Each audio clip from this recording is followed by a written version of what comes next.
So I'm with Jeremy from the YPHA. I had to read that off your name tag there. So tell us about the YPHA. Yeah, perfect. So we are the Young People in Horticulture Association, Right. acronym for YPHA because it's easier. Yeah. We're an amazing association for people that work and study in horticulture under the age of 35. Okay. So it's a free to join association. It's completely run by volunteers, and the idea is to keep people within horticulture so they feel like they have a safe space and home, and an identity away from their job and business. We do lots of amazing things. We run 2 events a year that are open to all members. These events are moved across the country, so they're accessible to any member in any place. Right. We get great attendance at those, which is fantastic. The events are such a strength and benefit for members because you get the opportunity to see something that you don't typically see within your business. So we've previously gone to places like the Eden Project down in Cornwall, David Austin Roses in the Midlands? Yeah, it is. It is, David Austin in the Midlands. But the idea is that you are leaving your own business from the day to go and wear this Swiss neutral hat as a member of the YPHA. And the employers are okay with that? Yeah, so there's a big communication piece that comes from the YPHA as a body that goes out to employers. We are funded by sponsorship, so we're lucky to have some great key partners that support us. Saying that though, there's still a lot of work there, I think, to be done in communicating the benefit of YPHA to all employers so they see the benefit of allowing their employees under the age of 35 to be able to take a learning and development day and go to one of our events. But we also have things that we run virtually. So we are partnering at the moment with Barclays Life Skills, which is a set of webinars run on topics and themes away from what you typically learn about in horticulture. So it could be things like time management, for example, or personal life balance. We also run some amazing independent projects ourselves. So things like our Launch Success program, which was open. Sorry, Launch Success. Launch Success. Oh, right. Yes. So it was open to apply for members within YPHA. We had 12 delegates, I think it was, and they had the opportunity to go out to the Netherlands, see a plant on a nursery. Cool. Yeah, it's really cool. Go see a plant on a nursery while it was still numbered and labelled, and they took that whole journey of creating a brand and concept around that plant, going to Flora Media's label facility, production facility, designing the label, and it was done in kind of a Dragon's Den style of 2 teams that were competing against each other, and then they pitched to people like British Garden Centres, and then they came together as one team and then launched it at Gardens World Live last year. But it's just one example of some of the things that we're doing as an association.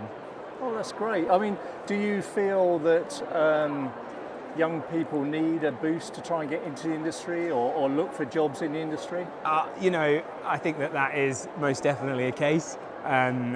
We would love to be getting stuck into how can we help with that transition and that pathway that comes from primary school through secondary school through to colleges and into the workplace. As a group of volunteers, our primary focus at the moment is looking at keeping the people that we have and making sure that they feel like they're part of something.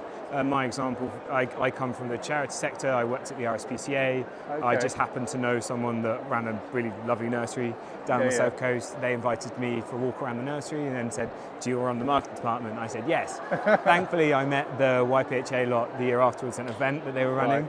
And I'm being honest here, I've gone on to form a really lovely career in horticulture. I now have an amazing job as being the member engagement manager at the Horticulture Trade Association. But I wouldn't have stayed. Group, do you think that you are sort of quite unique in that? In that you're working in horticulture? I think so, but if I talk to people from outside of what I do, they don't fully understand. I think that there's an education piece that's there, but for us, we live and breathe this stuff now, and we have built a community of people that live and breathe it as well. So we've got some people on the stand here today. One's from a retailer, one's a grower, one's from a manufacturer supplier. We are a joined up supply chain and the whole thing, and we live and breathe it. Yeah, obviously there's youngsters that are going to get into the horticultural sector as a job. Yeah. But I could see there's a sort of maybe a slight barrier in that with housing so expensive now and the age of ownership getting later and later. Yep. that will affect young people's outlook to gardening per se, won't it? Because they won't be homeowners necessarily. I think that's very interesting point. I think that you also have seen with kind of new builds being an interesting factor towards it, and the quality of the garden that you inherit. It's terrible. It's not fantastic. It's not fantastic, but I think that all what we can do as the young people in Horticulture, we aren't looking to influence the general public in terms of encouraging them to garden. Our focus primarily is on the people that are within horticulture, which we hope in turn strengthens people's views, because I'm down the pub, my mate works in horticulture, what is that? You're explaining that, and that's encouraging people to lean to it.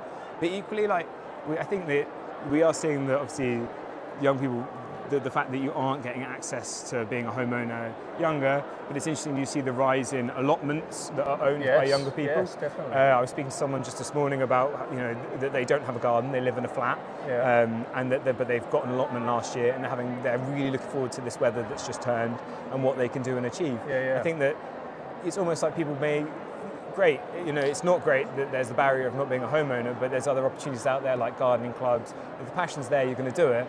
But equally, that is an action. So if you owned a home, it is easier to do it. Well, it sounds like you're doing some great work, Jeremy. Thanks for your time. Yeah, no worries. Cheers. Cheers.